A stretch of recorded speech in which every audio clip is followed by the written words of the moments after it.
ইতিহাসের সাক্ষী হল জাতীয় সংসদ ভবনের দক্ষিণ প্লাজা।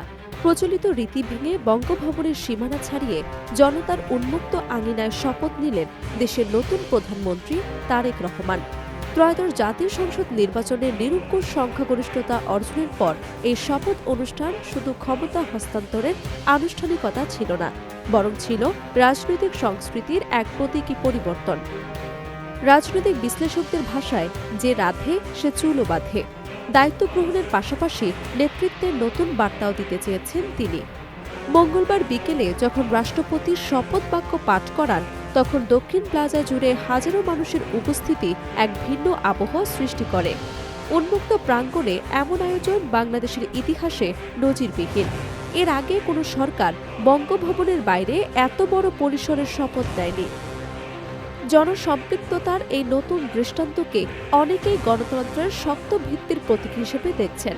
রাজনৈতিক মহলেও আলোচনা চলছে, এই আয়োজন কি কেবল প্রতীকী নাকি ভবিষ্যৎ শাসন ব্যবস্থায় জনতার অংশগ্রহণ বাড়বে। শপথ গ্রহণের পরই দ্রুত মন্ত্রিসভা গঠন ও দপ্তর বণ্টনের মাধ্যমে নতুন সরকার তাদের কর্মতৎপরতার ইঙ্গিত দিয়েছে। মঙ্গলবার রাতেই মন্ত্রিপরিষদ বিভাগ থেকে আনুষ্ঠানিক প্রজ্ঞাপন জারি হয়। মোট ২৫ জন পূর্ণমন্ত্রী ও ২৪ জন প্রতিমন্ত্রী নিয়ে ৪৯ সদস্যের বিশাল মন্ত্রিসভা গঠন করা হয়েছে। প্রশাসনিক ভারসাম্য এবং রাজনৈতিক সমন্বয় নিশ্চিত করতে এই বিস্তৃত কাঠামো রাখা হয়েছে বলে জানা গেছে। লোহার ঘা গরম থাকতেই মারতে হয়। নির্বাচনে জয়ের পর দ্রুত সিদ্ধান্ত গ্রহণের মাধ্যমে সেই বার্তাই দিয়েছে সরকার। দপ্তর বণ্টনে প্রধানমন্ত্রী নিজের অধীনে রেখেছেন ৩টি গুরুত্বপূর্ণ মন্ত্রণালয়: মন্ত্রিপরিষদ বিভাগ, প্রতিরক্ষা মন্ত্রণালয় এবং সশস্ত্র বাহিনী বিভাগ। জাতীয় নিরাপত্তা, নীতি নির্ধারণ এবং প্রশাসনিক সমন্বয় সরাসরি তদারকির লক্ষ্যে তিনি এই সিদ্ধান্ত নিয়েছেন বলে ধারণা করা হচ্ছে। সরকারের শুরুর সময়ে কেন্দ্রীয় নিয়ন্ত্রণ জোরদার রাখার কৌশল হিসেবেও এটিকে দেখা হচ্ছে।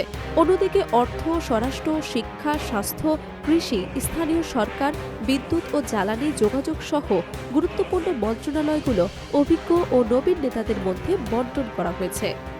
নতুন মন্ত্রিসভায় পুরনো অভিজ্ঞতার সঙ্গে তরুণ নেতৃত্বের সমন্বয় লক্ষ্য করা গেছে। দলীয় রাজনীতিতে দীর্ঘদিন সক্রিয় নেতাদের পাশাপাশি পেশাজীবী এবং তরুণ সংসদ সদস্যদেরও অন্তর্ভুক্ত করা হয়েছে। বিশ্লেষকদের মতে এই মিশ্রণ ভবিষ্যৎ নীতি নির্ধারণে বৈচিত্র্য আনতে পারে, তবে এত বড় মন্ত্রিসভার কার্যকারিতা নিয়েও প্রশ্ন উঠছে। প্রশাসনিক ব্যয়, সমন্বয় এবং জবাবদিহিতা, এই ৩ বিষয়ে নজর থাকবে সাধারণ মানুষের। দক্ষিণ প্লাজার শপথ অনুষ্ঠান ছিল কেবল একটি সূচনা। এখন সরকারের সামনে বড় চ্যালেঞ্জ অর্থনৈতিক স্থিতিশীলতা ফিরিয়ে আনা, দ্রব্যমূল্য নিয়ন্ত্রণ, কর্মসংস্থান সৃষ্টি এবং আন্তর্জাতিক সম্পর্ক মজবুত করা।